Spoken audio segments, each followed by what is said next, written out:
Is the Prime Minister aware that both Māori and non-Māori live in cities and in rural areas, and what New Zealanders object to deeply and strongly is the constant profiling by citizens by race by his government? Mr. Speaker, I absolutely reject the statement in that question, which is just plain racism. Does his statement that, quote, the healthcare system should be treating people equally, is that a statement he stands by? And as Prime Minister, is there anything he can do about race being used to prioritise surgical wait list, give out Prezi cards exclusively to pregnant Māori women, a pharmacy service being accessible only to Māori and Pacifica, a separate Māori health authority, and a medical health line that opens with, quote, press 1 if you are Māori? Mr. Speaker, in answer to the first part of the member's question, yes, absolutely.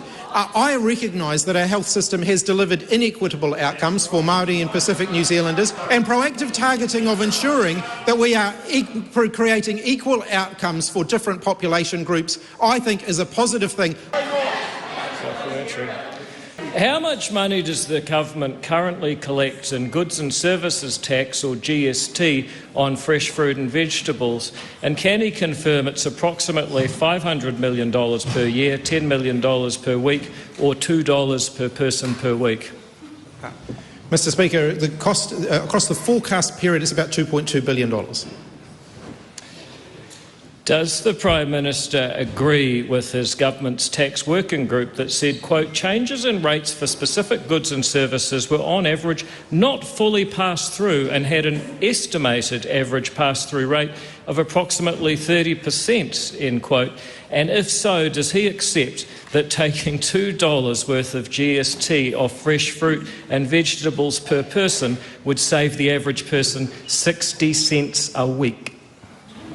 No. Why not? Mr. Speaker, because I don't agree with him. Does he accept his government's tax working group's conclusion that low-income households benefit from taking GST off food would be 3 times less than high-income households? And can he name any groceries a low-income shopper won't need to take out of their trolley and put back on the shelf because the government saved them 60 cents by no longer charging GST on fresh fruit and vegetables? Mr. Speaker, I reject the assertion in the last part of the member's question.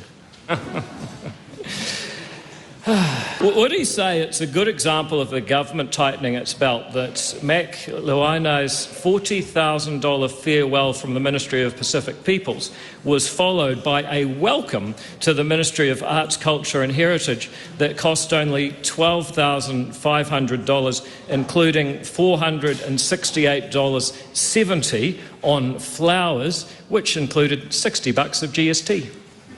Mr. Speaker, I don't believe that expenditure was appropriate.